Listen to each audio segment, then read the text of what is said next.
Hermanos, muy buenos días. Que Dios les bendiga. Damos gracias a Dios porque nuevamente en este inicio de semana nos permite compartir esta reflexión del tiempo con Dios. Vamos a meditar en esta mañana en el libro de los Hechos, capítulo 20, de los versículos 1 al 12. Y el título de esta reflexión es De Éfeso a Troas. Antes de dar lectura a esta porción de la Escritura, les invito a que oremos a nuestro Padre Celestial. Padre, te damos gracias por la oportunidad que nos das nuevamente en este inicio de semana de seguir reflexionando en tu bendita palabra.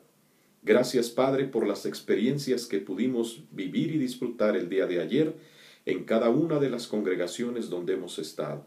Padre, que tu nombre haya sido glorificado y que nuestras vidas hayan sido desafiadas por ti, por tu palabra, para seguir cumpliendo todas aquellas cosas que tú demandas de nosotros. Padre, muchas gracias. Háblanos en esta mañana y que tu bendita palabra cumpla el propósito en nuestros corazones. En el nombre de Jesús. Amén y amén. La palabra de Dios dice en Hechos capítulo 20, del 1 al 12. Después que cesó el alboroto, llamó Pablo a los discípulos, y habiéndolos exhortado y abrazado, se despidió y salió para ir a Macedonia. Y después de recorrer aquellas regiones, y de exhortarles con abundancia de palabras, llegó a Grecia. Después de haber estado allí 3 meses, y siéndole puestas acechanzas por los judíos, para cuando se embarcase para Siria, tomó la decisión de volver por Macedonia. Y le acompañaron hasta Asia Sópater de Berea, Aristarco y Segundo de Tesalónica, Gayo de Derbe y Timoteo de Asia, Tíquico y Trófimo. Estos, habiéndose adelantado, nos esperaron en Troas.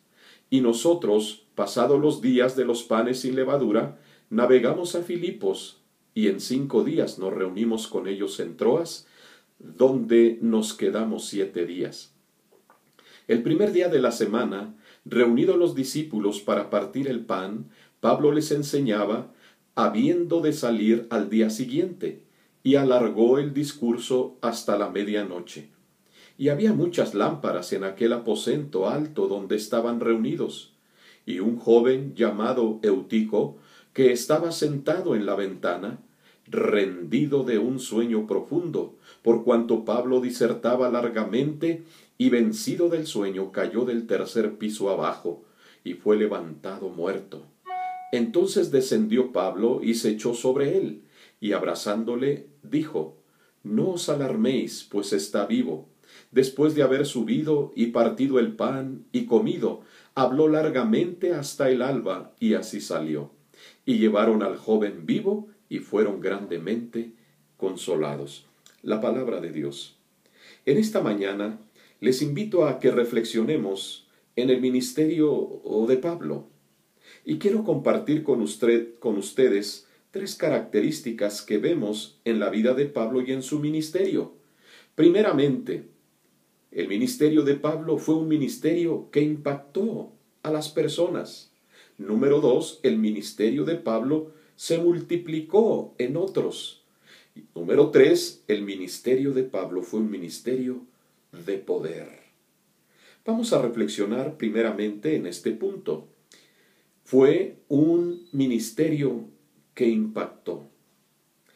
Seguramente que donde Pablo entraba a cualquier sinagoga, él impactaba a la gente, impactaba a los que oían a Pablo transmitirles el evangelio, el mensaje poderoso de Dios. El ministerio de Pablo impactó en toda ciudad donde él entraba, donde él estaba al cumplir con la misión que el Señor le había encargado. Pablo impactaba a las personas. Pablo predicaba la palabra, y era la palabra la que obraba en la vida y en el corazón de las personas. Pablo fue un hombre utilizado tremendamente por Dios, y donde quiera que él compartía, la palabra de Dios causaba grandes cosas en la vida de las personas, y dentro de esto causaba también alborotos. Fue ahí, en Éfeso, donde surgió este alboroto, donde aquel platero Demetrio, viendo que sus ganancias estaban siendo afectadas, levantó un alboroto allí en Éfeso. Pablo tuvo que salir de ahí. Y así fue. Donde quiera que Pablo predicaba, impactaba a las personas. Y hermanos, consiervos, amigos, servidores, tú que estás desarrollando un ministerio dentro de la iglesia, ¿qué está sucediendo en tu ministerio? ¿Tu ministerio es un ministerio que está impactando la vida de las personas a las cuales tú compartes la palabra? ¿O qué está sucediendo? ¿Tu ministerio ha quedado frío, sin frutos? Necesitamos tener presente el ejemplo que nos da Pablo en todas estas regiones donde él predicaba la palabra. Fue un ministerio que impactó la vida de las personas. Hoy nuestros ministerios necesitan impactar. Cuando nosotros nos paremos frente a la congregación, cuando nosotros estemos compartiendo la palabra en nuestros trabajos, cuando nosotros estemos siendo utilizados por Dios compartiendo la palabra donde quiera que nos encontremos, que nosotros seamos de impacto para las personas que nos escuchan, para las personas que reciben el mensaje de Dios. Es Dios, no nosotros. Pero nuestro ministerio, siendo utilizado en el poder de Dios, impactará la vida de las personas. Quiera Dios que esto sea una realidad en mi vida y en tu vida, que mi ministerio sea un ministerio que impacte donde quiera que yo esté compartiendo la palabra y esté cumpliendo con mi función que Dios me ha dado.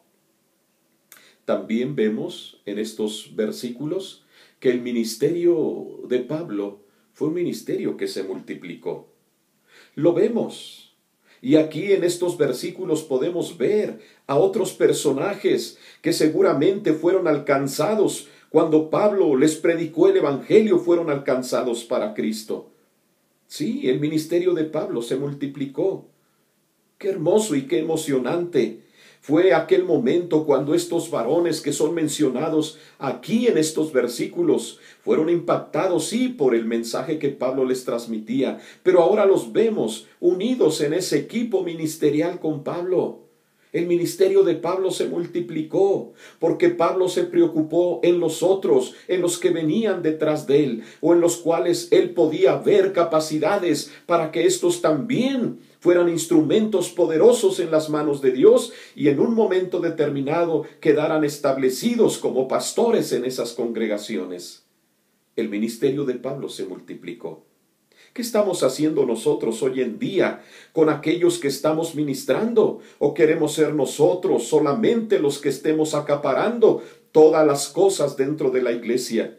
Necesitamos preparar y capacitar a otros, reproducir nuestros ministerios, que nuestros ministerios se reproduzcan, se multipliquen y otros puedan ser levantados en el poder de Dios para seguir en la misión que el Señor nos ha encomendado. Qué difícil es, cuesta trabajo el poder capacitar a otros para que otros también se levanten y puedan ser en un momento determinado instrumentos, piezas claves en la obra del ministerio. Pero para esto tenemos nosotros mucho que ver. Así es que aboquémonos en preparar a otros para que nuestros ministerios se multipliquen y podamos alcanzar más regiones, más terreno para la honra y la gloria de nuestro Dios. Y número 3, el ministerio de Pablo fue un ministerio de poder. Cuando Pablo se adentraba a esas ciudades, recurría a las sinagogas, predicaba con denuedo la palabra de Dios. Fue un ministerio de poder. Dios lo utilizó grandemente. Pablo se dejó guiar por el Santo Espíritu de Dios que lo llevaba, que lo sacaba en victoria de cada ciudad. Y él iba gozoso, confiado en que su Señor le iba a respaldar, en que el poder del Espíritu Santo lo iba a utilizar para que él siguiera predicando con denuedo la palabra de Dios. Hermanos, nuestros ministerios necesitan ser ministerios de poder. Y esto va a suceder cuando estemos rendidos a los pies de Jesucristo, cuando seamos usados por el poder del Espíritu Santo. Que no seamos nosotros, que no querramos hacer las cosas en nuestra propia voluntad o nuestra propia sabiduría, sino que nos dejemos guiar por el poder de Dios. Si Dios te ha llamado, tu ministerio será de poder, pero pon todo lo que está de tu parte para que esto sea una realidad. Vemos a Pablo predicando por largo tiempo, largas horas, hasta en la noche, hasta en la madrugada. Y sucedió que en aquel momento que el Señor lo estaba utilizando, sucedió algo inesperado. Aquel muchacho Eutico que estaba sentado allá en la ventana, durmió y cayó del tercer piso, y dice que le levantaron muerto. Pero Pablo bajó de ahí y fue a él. Lo tomó en sus brazos, lo abrazó y se suscitó un grande milagro. Este joven nuevamente volvió a vivir. El poder de Dios manifestado. Cuando nosotros como siervos, como sus hijos, nos dejamos guiar por el poder de Dios, Dios hará grandes maravillas entre nosotros y a través de nosotros, donde quiera que nosotros nos encontremos. Solamente dejémonos usar por nuestro Dios. Nuestros ministerios necesitan ser ministerios de poder. Y esto puede ser una realidad cuando nosotros nos sometamos a la palabra. Nos sometamos a nuestro Dios, nos sometamos a la guianza del Espíritu Santo, y esto va a ser una realidad. Padre, gracias por tu bendita palabra, que ésta cumple el propósito en nuestros ministerios y en nuestros corazones. Gracias, bendito Dios, por tu bendita palabra, en el nombre de Jesús. Amén y amén. Hermano, que nuestra oración sea para que tu ministerio sea un ministerio que impacte las vidas de los demás. Sea un ministerio que se multiplique en otros para poder abarcar más, y sea un ministerio de poder, donde las maravillas y los milagros de Dios estarán manifestando en y a través de tu ministerio. Que Dios te bendiga y que tengas un inicio de semana próspero y grandemente bendecido por Dios. Hasta luego.